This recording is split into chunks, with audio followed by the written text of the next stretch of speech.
Look, I don't know if it's just me, but it just seems like the more we see of Tony, the more suspect he is. I mean, I don't trust this dude. I really don't. The moment we got to the final scene of last night's episode in the parking lot of the airport, we see Tony's vehicle, which is like a big black van. And the moment I saw it, I'm like, um, I don't know now. That's an odd look. I mean, even Danny is quick to call out like the van where you scoop girls up and do stuff to them. I can't say the word because YouTube might flag this video or something. But there's just a lot of things that got me going. He look. We know that in the promo for next week, he's talking with Preston, and then later on in the airport, he's like, "So how things go with Preston?" "Oh, well, you just keep saying his name like you think you know who he is." And he's like, "Well, I was a bit shocked when I saw him." "What do you mean?" "Because you just strike me as the kind of woman who is, well, into black men. And to some extent, that seems to be the case because you look at all the men Danny's been with, black, dark complexion, light complexion. Preston is just the first kind of country rodeo guy or white guy that she's allegedly been with." But I'm sorry. I know it sounds bad that I'm strictly judging Tony from his van, but the dude didn't have the best first impression, given that he just approached Danny out of the blue, rattling off basically a lot of her life from her friend group to her likes and dislikes, the gossip he overhears on the phone. When you look at his van, it makes you think that he probably has like police surveillance in the back. Like maybe he has like a radio or like a little radar or something that could pick up phone signals. And that's probably how he was listening in on the calls, not just Danny talking loud. Who knows? But I just don't feel like this dude is legit. I mean, he talks about his friend Jordan not having a lot of game, but Tony just seems to be a bit socially awkward.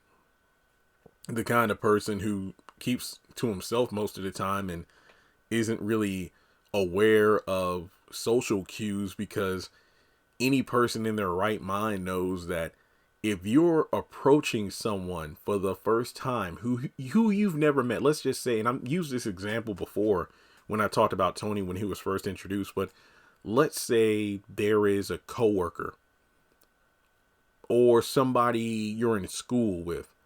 You've never talked to them face to face. Maybe you share the same class together.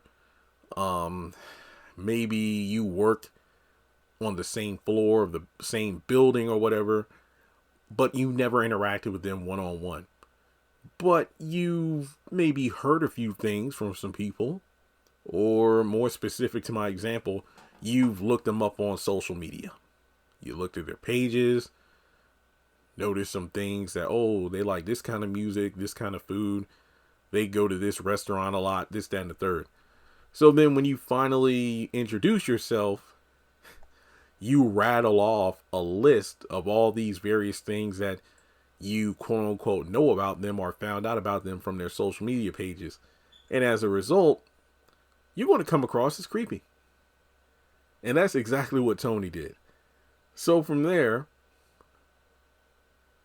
knowing Danny has a man, he still pursues her, makes it known how he feels, and we see that creepy van. So from there, Danny still agrees to go to that barbecue for this triple date, avoiding the conversation with Preston. And it makes you wonder, how far is this going to go? To my recollection, Tony's going to be in season 7. So he's not going anywhere anytime soon. We do know he was married before, but according to character descriptions, he does have 2 kids. So it looks like he and Danny are going to be a thing moving into next season.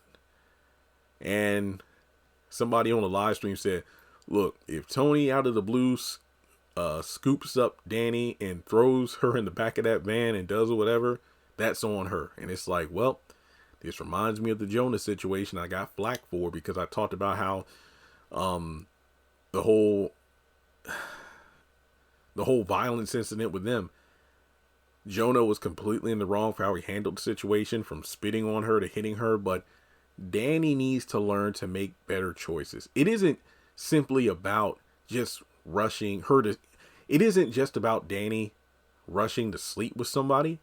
It's the fact that she just makes horrible choices in general. Sleeping with Q, getting on with Jonah, leading to the situation with him. And now you have a good man in Preston that you initiated a relationship with, and now you're just doing this shady shit behind his back. I don't know. Let me know your thoughts. Tony's like just weird. The van just threw me for a loop. I'm like, nah, man, that's, if that ain't a red flag, I don't know what is. So that's all I got. Like and subscribe, and I'll catch you in the next video.